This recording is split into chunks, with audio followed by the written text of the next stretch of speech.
All right, YouTube. I am here at 1002 Sun Skipper for the Benazzi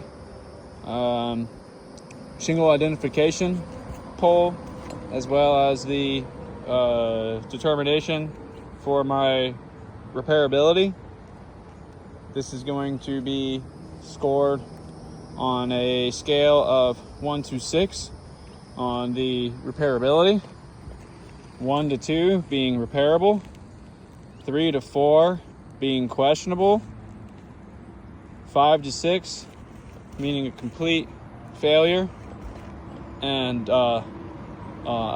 being certain that no more repairs should be performed on this roof.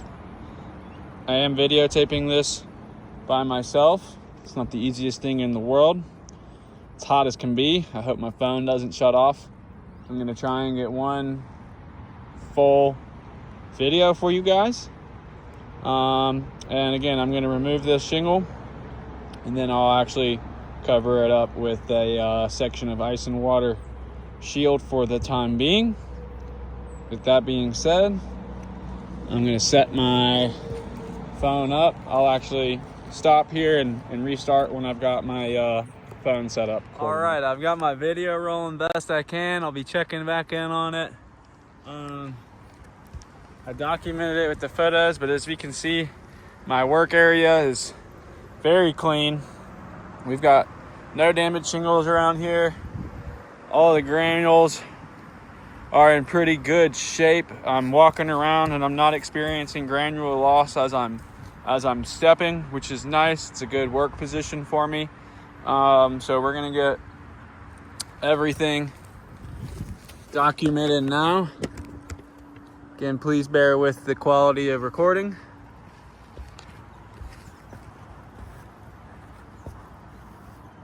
I've got multiple types of tools that I'll use to demonstrate this.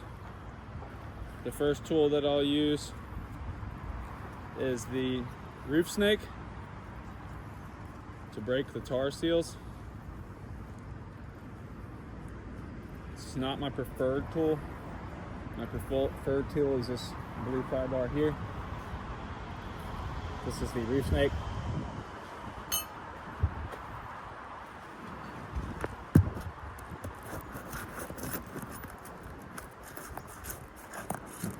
First, I'm popping the tar seal on my chest shingle. And now we have to touch some of these other ones.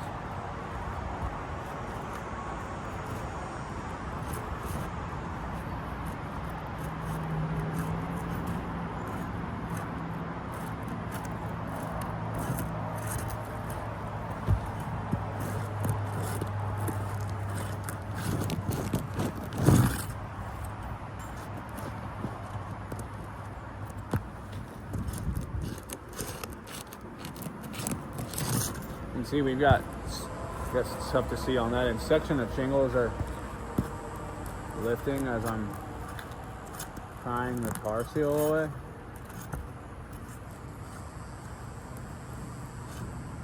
But it is warm out today. The tar is pretty tacky. So that seemed to separate.